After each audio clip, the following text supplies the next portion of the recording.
हरि ओम तत्सत्। हरि ओम तत्सत्। हरि ओम तत्सत्। हरि ओम तत्सत्। हरि ओम तत्सत्। हरि ओम तत्सत्। आज बहुत पवित्र दिन है हम सब के लिए कि आज हमारे परम प्रिय श्री स्वामी चिन्ना स्वामी,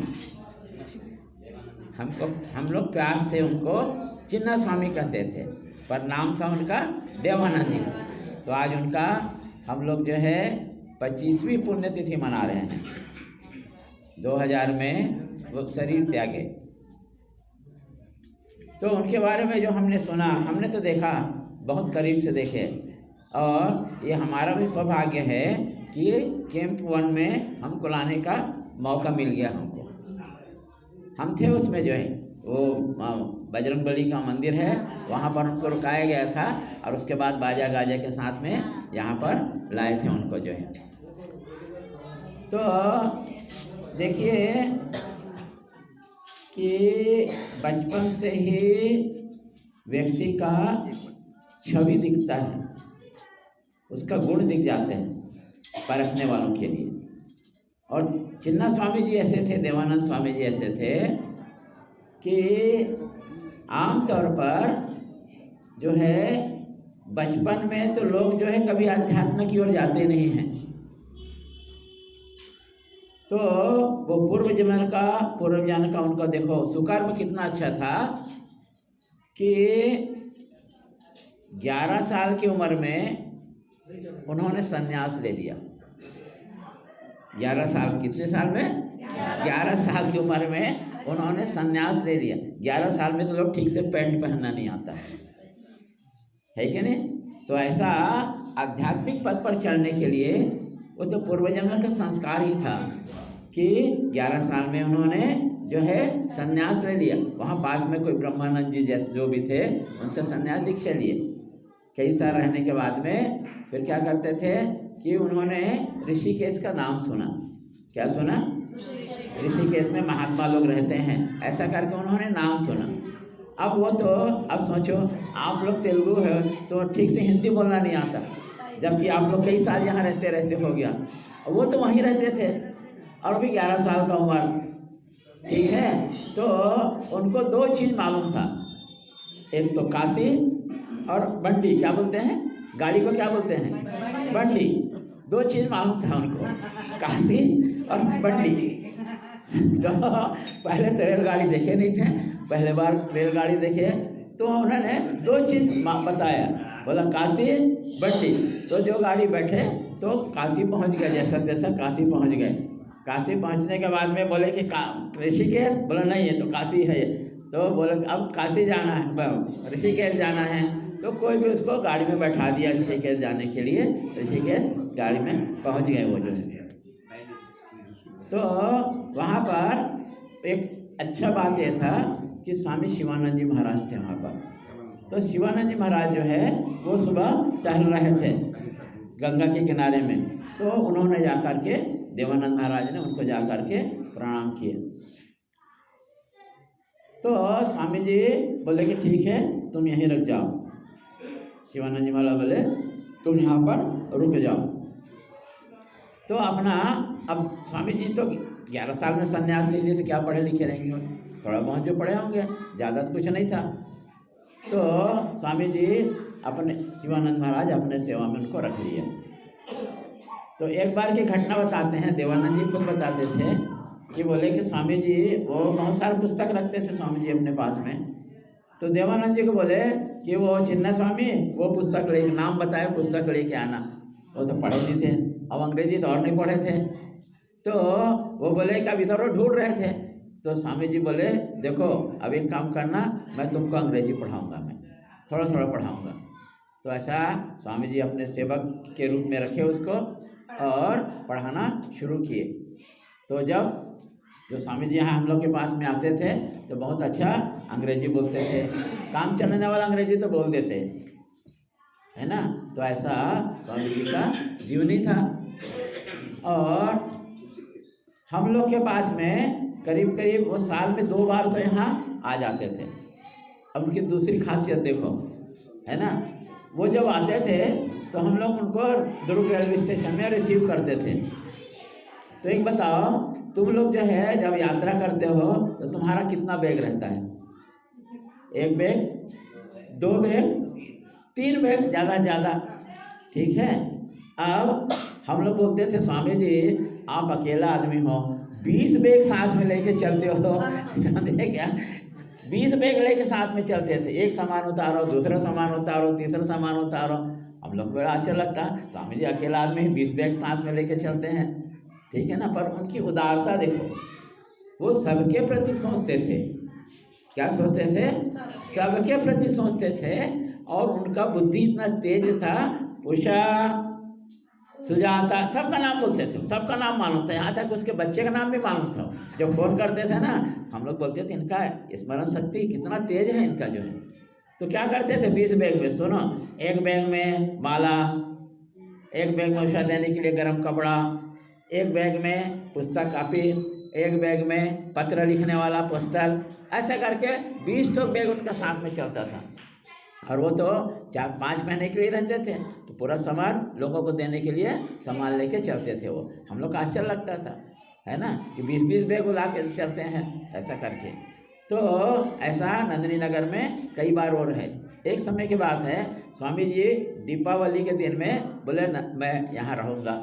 हम लोग को बड़ा थोड़ा सा असमंजस हुआ कि भैया दीपावली के दिन में सब अपने अपने में व्यस्त रहते हैं, कोई अपना त्यौहार मनाता है, कोई पटाखा फोड़ता है, कोई लक्ष्मी पूजा करता है, तो हम कैसे रखें महात्मा जी को और क्या करेंगे हम? तो बोलते हैं नहीं चिंता मत करो। तो सोनी जी के घर था एकांत में, वहाँ रखे, वो बहुत बढ़िया रहे वहाँ पर, ठीक है। बोले कि कोई चिंता नहीं, तुम लोग अपना काम करो, मैं अपना काम करूँगा, ऐसा करके वो रहे।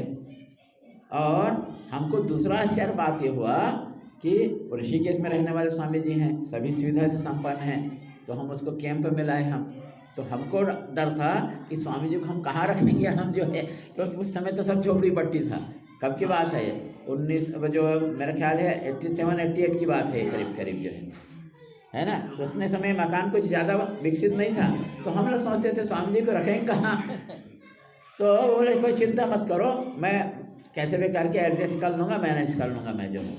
और रहे, यहाँ पर रहे वो स्वामी जी रहे। तो हमेशा वो अपने भक्तों के ऊपर में ज़्यादा ध्यान देते थे। तो एक बार नंदिनी नगर आश्रम का हमको उद्घाटन करना था सन 94 में। तो मैं ऋषिकेश गया और गुरुदेव चिदानंद जी महाराज से बोला कि स्वामी जी आपको चरण कमल वहाँ रखना है, एक हमारा नवनिर्मित आश्रम जो बन गया है। तो बोला वो तो संभव नहीं हो पाएगा, एक काम करो देवानंद जी स्वामी से क्यों नहीं बोलते हो? मैं कहा आपका आज्ञा गुरु जी, तो हम देवानंद जी से बोल देते हैं, है कि नहीं। तो हम देवानंद जी के पास में गए, मैं बोला चिदानंद जी महाराज आपको ये संदेश दिए हैं, आप नंदिनी का आश्रम का उद्घाटन कर दो। बोला हाँ ठीक है, कब करना है? मैं कहा आपको जो है 23 तारीख को करना है। करना कब है? 23 तारीख को, ऐसा एक समय बता दिए, ठीक है 23 तारीख को करना है ऐसा करके, 23 नवंबर। तो बोले ठीक है मैं आ जाऊँगा। अब आए, बहुत सारी ऐसी भी, तुम बहुत ज़्यादा भीड़ था, बहुत भीड़ था। तो ऐसा सत्संग करने के बाद 1-1:30 बजे के बाद में उनको थोड़ा सा चेहरा थोड़ा सा अटपटा लगा, अच्छा नहीं लगा। तो हमारे पास एक डॉक्टर भी थे, ठीक है। वो डॉक्टर बोले स्वामी जी आपका स्वास्थ्य ठीक नहीं है क्या? बोला थोड़ा सा कुछ लग रहा है। तो बोला ठीक है एक काम करो, मैं अभी टेस्ट करता हूँ। वो डॉक्टर थे, वो टेस्ट किए, अस्पताल ले गए, नंदिनी अस्पताल ले गए। बोले स्वामी जी अभी हम आपको सेक्टर 9 ले जाएंगे हम जो, ठीक है। तो हम लोग भी ठीक है चलो, तो उनको सेक्टर 9 लेके उसको आईसीयू में सीधा भर्ती कर दिए, क्योंकि डॉक्टर थे वो जो, तो अपने प्रभाव से वो कर दिए। मैनेजमेंट का इतना कृपा हो गया कि उसको जो है नहीं, उसको इस हमारा गेस्ट कंपनी गेस्ट ट्रीट करके 1 पैसा नहीं लगाया उसका, ठीक है। अब इस बात को गुरुजी जो है चिदानंद महाराज कलकत्ता में थे, उनको पता चला कि स्वामी जी का ऐसा बात हुआ। तो उन्होंने फ़ोन में हमसे पहले पूछा कि बोला देखो वो आश्रम का उद्घाटन हुआ कि नहीं हुआ, पहला प्रश्न था। तो हम लोग बोले उद्घाटन हो गया है, ठीक है। तो बोले ठीक है, तो वहाँ से 4 महात्मा को साथ में भेजे स्वामी जी का हालचाल लेने के लिए, ठीक है। तो वो महात्मा आए, नंदिनी आए, नंदिनी से हम लोग उनको वहाँ ले गए। तो वो महात्मा लोग गुरुदेव स्वामी चिदानंद जी महाराज का एक पत्र साथ में लाए थे, ठीक है, और कुछ पैसा साथ में लाए थे। पत्र में क्या लिखा हमको तो मालूम नहीं, पत्र उनके लिए था। तो फिर आईसीयू में ले जाके उनको मिलाया गया, उनको जो है तो पैसा लिए और वो पत्र को दिए, ठीक है। अब देखो हम होते तो क्या होता, पैसा मिला है तो हमको भेजे हैं, तो किसका पैसा है, हमारा पैसा है कि नहीं। पर देखो विशालता देखो, वो क्या किए, वो 10,000 रुपये भेजे थे उस समय में स्वामी चिदानंद जी महाराज उनके स्वास्थ्य के लिए, तो उनको दिया गया। तो देखो क्या किए मालूम है, वो ये जो पहले जो पटनायक वगैरह थे उनको बोले कि इधर आओ, और वो 10,000 दिए, बोल 10,000 का पूरा फल ले लेना, 10,000 का पूरा फल लेना, ठीक है, पूरा फल ले लेना। और बोला सबको बांटना, 1,000 बेड का हॉस्पिटल है सेक्टर 9 जो है, बोलो अटेंडेंट को भी देना, जो उसके साथ में रहने वाला उसको भी देना। 10,000 का फल बहुत, उस समय में 10,000 का फल, ठीक है, 94 की बात है, तो बहुत था। तो वहाँ भी ख़त्म नहीं हुआ, फिर उसको फल को जिला अस्पताल दुर्ग में ले गए, वहाँ पे बांटे। तो ऐसा इनका उदारता था। तो जब वहाँ से आए, आईसीयू से आए, हम लोग बोले स्वामी जी आप यहाँ रह जाओ, नंदिनी में रह जाओ, आपको कोई असुविधा नहीं होगी। तो देखो क्या सोचते हैं महात्मा, क्या सोचते हैं। तो बोले ये कागज नगर ऐसा कुछ उधर है उस तरफ में, तो बल्लार शाह ऐसा कुछ जगह का नाम बताया, वहाँ दूसरा उनका सत्संग होने वाला था। तो बोले देखो मैं यदि वहाँ नहीं जाऊँगा तो मेरे भक्त लोग बहुत ज़्यादा चिंता करेंगे, तो मैं नहीं चाहता हूँ कि उनको मैं चिंता में डालूँ। इस कारण से इस शरीर तो नाशवान है, शरीर तो नाश होने ही वाला है, तो फिर मैं क्यों उनको तकलीफ दूँ।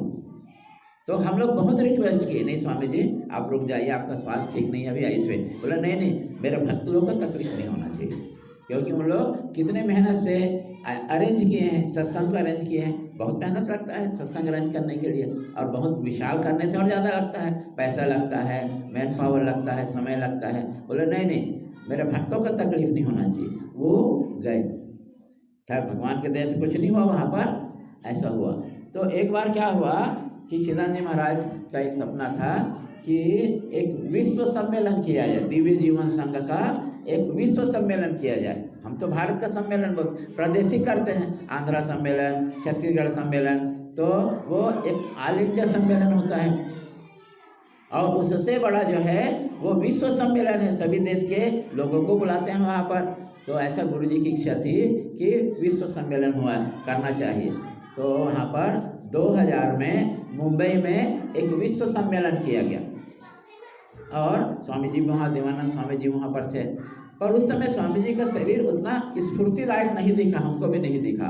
जब हम वापस में मिले आते समय तो इतना स्फूर्तिदायक नहीं था। बोला नहीं ठीक है ऐसा करके, और वहाँ से वो जो है हैदराबाद गए, क्योंकि हैदराबाद में अगला सम्मेलन था। गुरुजी यहीं पर थे, हैदराबाद में गए, तैयारी तो पूरी हो गई थी, तैयारी करने के लिए गए थे। पर रात जब हम लोग घर वापस आ गए थे, 4 तारीख हम लोग यहाँ पहुँच गए थे, 7 तारीख को रात हमको खबर मिला कि उनका शरीर जो है शांत हो गया है। तो ऐसा स्वामी देवानंद जी महाराज का पुण्यतिथि आज हम कैंप 1 भिलाई में मना रहे हैं, आप सबका सहयोग से। तो बहुत दिव्य पुरुष थे, बहुत दिव्य। और सबसे है शिवानंद आश्रम में उनको भजन सम्राट बोलते थे। क्या बोलते थे? टाइटल था उनका पदवी दिया गया था। इतना आप सभी सुने होंगे, जो सुने होंगे इतना सुना, भजन सम्राट बोलते थे उनको जो है। और दूसरी बात है कि सबसे बड़ा काम क्या है, लोगों को भोजन खिलाना। तो स्वामी जी ऋषिकेश में भोजन का इंचार्ज से प्रभारी थे, अपना बहुत सुंदर व्यवस्था करते थे वहाँ पर जो है ना। और साथ साथ जब कभी जैसे प्रभात फेरी निकलता था तो बराबर प्रभात फेरी को वो लीड करते थे, प्रभात फेरी का अगुवाई करते थे वो जो है। तो ऐसा कोट्टेपंटा में उनका जन्म हुआ स्वामी जी का, और उनकी इच्छा थी कि वहीं पर उनको समाधि दिया जाए। तो शरीर शांत होने के बाद में हमारे आश्रम का परंपरा नहीं था कि किसी को भूत समाधि दिया जाए, क्योंकि हमारे स्वामी शिवानंद जी महाराज का एक समाधि है, कहाँ? ऋषिकेश में। तो हमारे आश्रम के और सन्यासी लोग सोचते, खास करके चिदानंद जी महाराज का कहना था कि स्वामी शिवानंद जी महाराज के 1000 शिष्य हैं, ठीक है, तो मेरे जो है 1 लाख शिष्य हैं। कितने शिष्य हैं? 1 लाख शिष्य हैं। तो कुछ लोग का योजना ये था कि उनको शरीर को जो है पुरी में जो आश्रम बना हुआ था वहाँ पर उनको शरीर को समाधि दिया जाए। तो गुरु जी ने अपने एक वसीयत लिखा, चिदानंद जी महाराज ने, कि मेरे मरने के बाद में मेरा कोई समाधि कहीं नहीं बनाया जाए, क्योंकि मैं नहीं चाहता हूँ कि मेरे समाधि बनाने से सब लोग मेरे पास में आएंगे और गुरु जी के पास यहाँ शिवानंद जी के समाधि में कोई नहीं आएगा। देखो कैसे अपना गुरु भक्ति कैसे लोग व्यक्त करते हैं। कौन नहीं चाहता समाधि बनाए? सामान्य आदमी तो चाहता है, प्रशंसा चाहता है, यश चाहता है, कीर्ति चाहता है, पर गुरु जी चिदानंद बोलते थे मेरा कोई समाधि नहीं बनाना, क्योंकि मैं नहीं चाहता कि मेरे गुरु का महत्व कम हो। और जैसे मेरा शरीर शांत होगा 4 घंटे के अंदर मेरे को जल में डाल देना, जल समाधि दे देना। ऐसा जो महापुरुष हैं अपना गुरु के बारे में ज़्यादा सोचते हैं, ठीक है। तो ऐसा जो है, तो उनकी इच्छा थी, देवानंद जी का शरीर सब शांत हुआ तो लोग, उनकी भी इच्छा थी और लोगों का भी इच्छा था कि हम जो है कोत्तेपंटा में उनका समाधि बनाया जाए। तो गुरुजी बोले कि देखो हमारे आश्रम में परंपरा नहीं है, पर यदि आप चाहते हो तो हमें कोई आपत्ति नहीं है, आप ले जाओ, ठीक है, पर हमारा जो है आश्रम में परंपरा नहीं है। इस कारण से कोत्तेपंटे वाले क्या किए, एक नया संगठन बनाए। क्या बनाए? एक नया संगठन बनाए, ठीक है। संगठन का नाम आध्यात्मिक दिव्यालु ऐसा कुछ नाम दिए। क्या दिए? कोत्तेपंटा में जो भी हो, ठीक है। तो एक संगठन बनाए और उस संगठन के तहत उनको समाधि दिए। अन्यथा हमारे आश्रम में समाधि का नहीं था, क्योंकि शिवानंद जी का महत्व कम ना हो, ठीक है। तो आप सभी लोग को समय मिले तो कोत्तेपंटा जाना चाहिए। अच्छी जगह है, अच्छा प्रभात फेरी निकालते हैं, अच्छा व्यवस्था करते हैं, छोटा सा गांव है पर अच्छा है। तो चलिए हम लोग भी अपने गुरुदेव स्वामी देवानंद जी महाराज का हम कृतार्थ हैं। उनके नाम से देखो एक छाया मिल गया, आज उसके भरोसे हम सत्संग करते हैं, है ना। तो ऐसा गुरुदेव को हम प्रणाम करते हैं।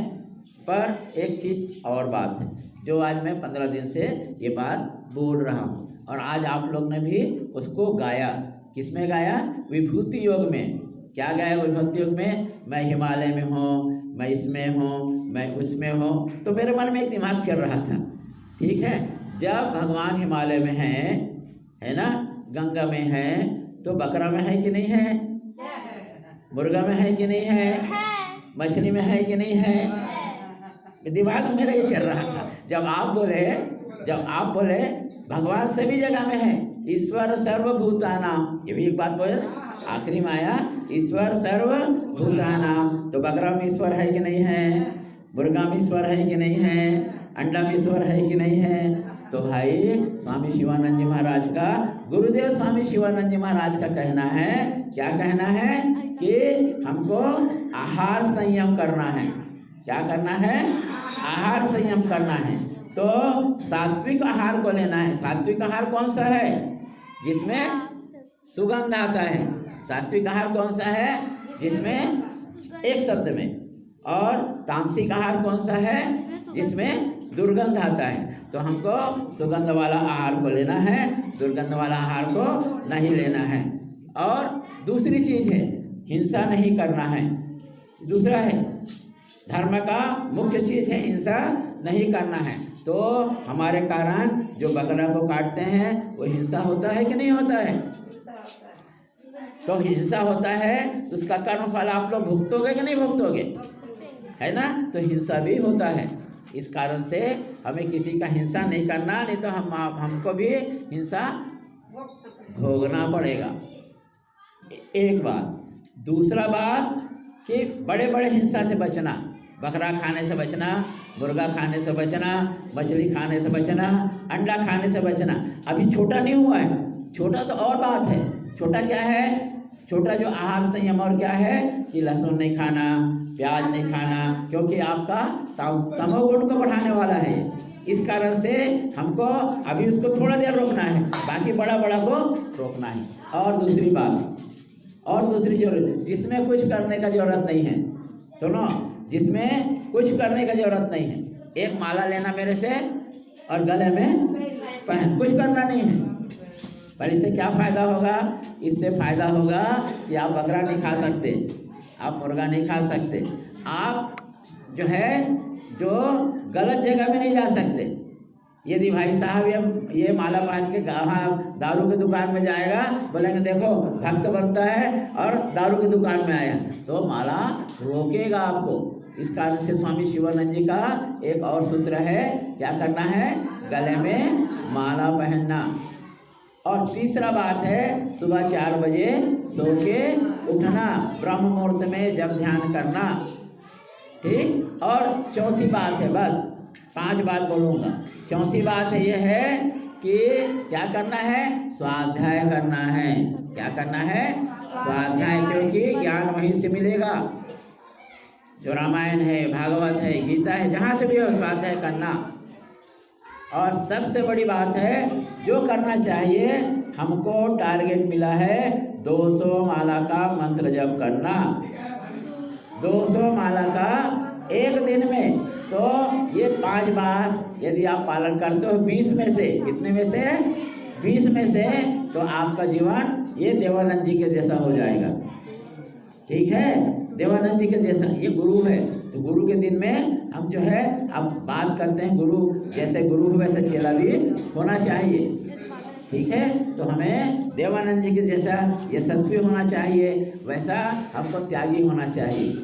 भगवान का दर्शन कौन करना चाहता है? हर कोई भगवान का दर्शन करना चाहता है। भगवान को कौन प्राप्त करना चाहता है? हर कोई भगवान को प्राप्त करना चाहता है। पर सुनो, बात यह है कि अभी आप लोगों ने पढ़ा, दूसरा अध्याय पढ़ा, प्रजहाति यदा कामान। भगवान को दर्शन किया पुरुष का क्या लक्षण है? प्रजहाति यदा कामान सर्वान पार्थ मनोगतान। हमारे अंदर जो भी कामनाएं हैं उसको हमको छोड़ना है, याद रखना। हमारे अंदर जो भी कामना है उस कामनाओं को छोड़ना पड़ेगा, तभी आप भगवान को प्राप्त कर सकेंगे, तभी आप देवानंद महाराज का शिष्य कहलाने के लायक होंगे। अन्यथा कोई शिष्य नहीं होगा। तो इस कारण से हमको देवानंद जी महाराज का बात को रखना है, गुरुदेव स्वामी शिवानंद जी के बात को रखना है, तो हमको ऐसा सात्विक जीवन व्यतीत करना है। आप सभी को प्रणाम, आप सभी को ओम नमो नारायणाय। आप लोग 15 दिन हमको सुने, बहुत बहुत धन्यवाद। 3 दिन और है, जो 8, 9, 10 3 दिन और रहना, सत्संग करेंगे, डट के सत्संग करेंगे, उसके बाद प्रभु इच्छा। ओम नमो नारायण। हाँ, आप सीधा बैठो, सीधा बैठो, नहीं सीधा बैठो, आरती नहीं, सीधा बैठो, 2 मिनट सीधा बैठो। दोनों हाथ दोनों घुटने के ऊपर में, दोनों हाथ, आवाज नहीं, दोनों हाथ आवाज नहीं, दोनों हाथ दोनों घुटने के ऊपर में, आंखें बंद, पीठ सीधा, गर्दन सीधी, आंखें बंद, आवाज नहीं, बिल्कुल आवाज नहीं, बिल्कुल आवाज नहीं। अभी दोपहर का समय है, मध्याह्न का समय है, 12 बजे का समय है, संध्या काल का समय है। उस समय अपने अपने प्रिय भगवान को याद करो, अपने अपने मंत्र को जप करो और अपने प्रिय देवता के सुंदर चित्र को अपने आज्ञा चक्र, जहाँ पर आप टीका लगाते हैं वहाँ पर या आपके हृदय स्थल पर देखने का प्रयास कीजिए। तो रूप को देखते जाइए और मंत्र को जपते जाइए, बिल्कुल शांति, आवाज नहीं।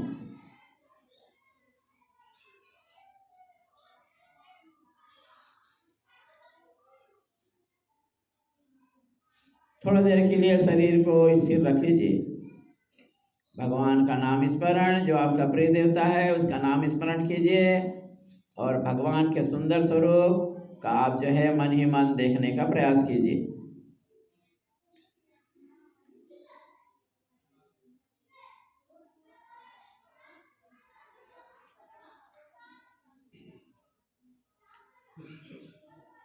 इसी प्रकार का अभ्यास अपने दैविक जीवन में करते रहिए।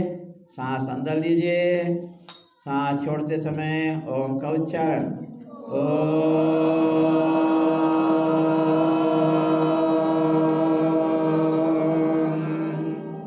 सांस अंदर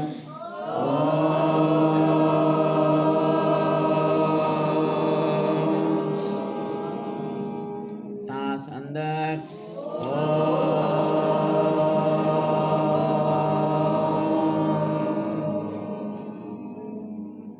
आंखें बंद करके रखिए। आप सभी निरोगी हो, आप सभी दीर्घायु हो। भगवान की असीम कृपा आप सर बने रहे।